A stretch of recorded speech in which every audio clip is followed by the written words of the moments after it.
gloomy, dark, and witchy are some of the words that come to mind when describing historical architecture in Salem, Massachusetts. The Pickman House is no exception. Only a few feet away from the Peabody Essex Museum, the house stands in all its creepy colonial glory.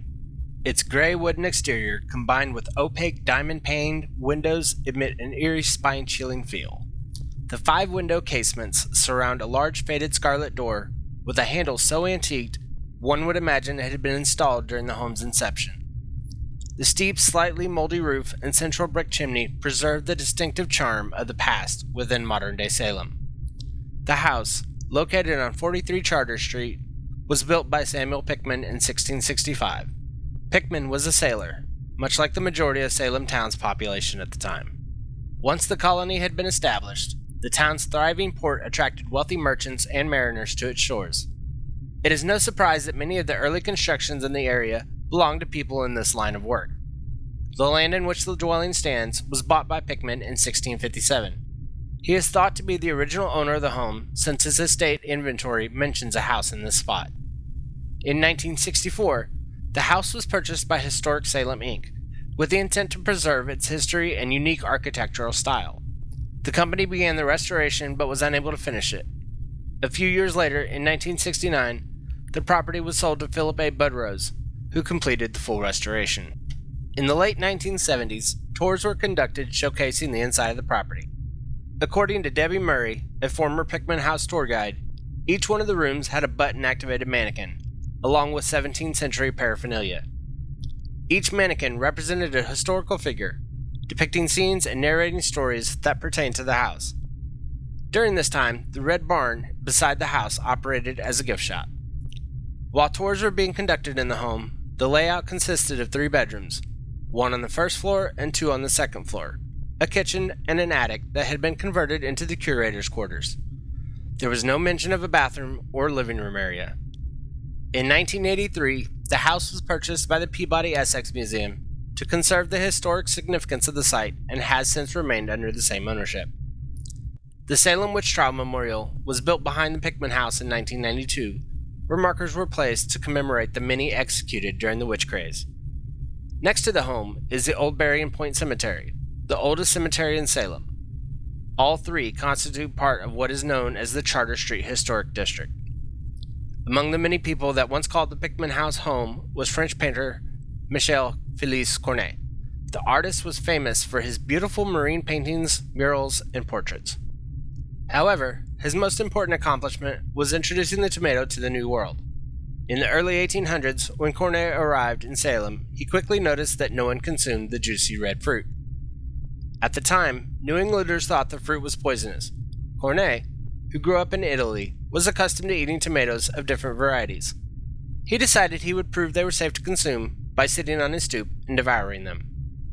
At first, he struck everyone as odd, but soon the misconception was forgotten, forever changing the trajectory of New England cuisine.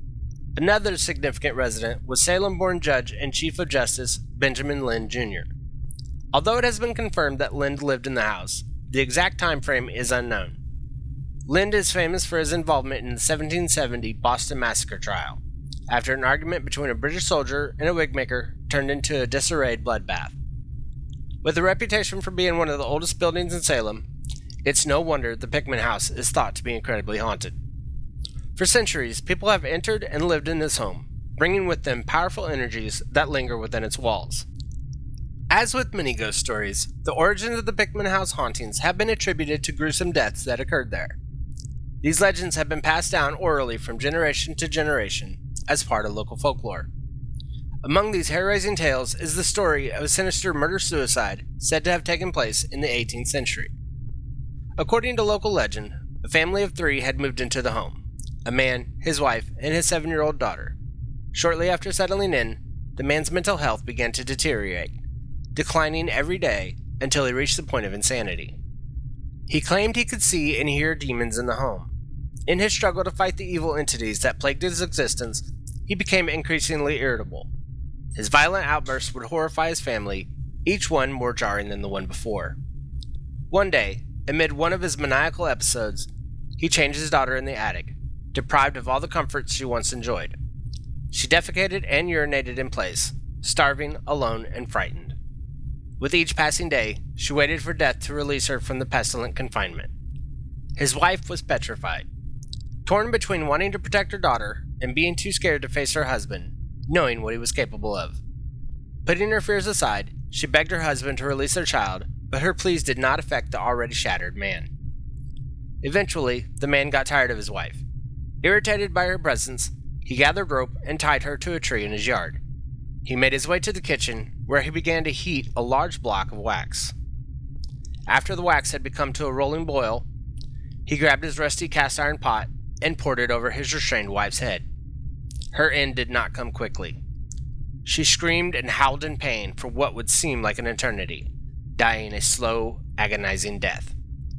Once his wife's blood-curdling screams had been drowned by the hardened wax, he went back inside the house and hanged himself. Although there were 3 simultaneous violent deaths in the house, the spirit of the famished girl is the one seen most often.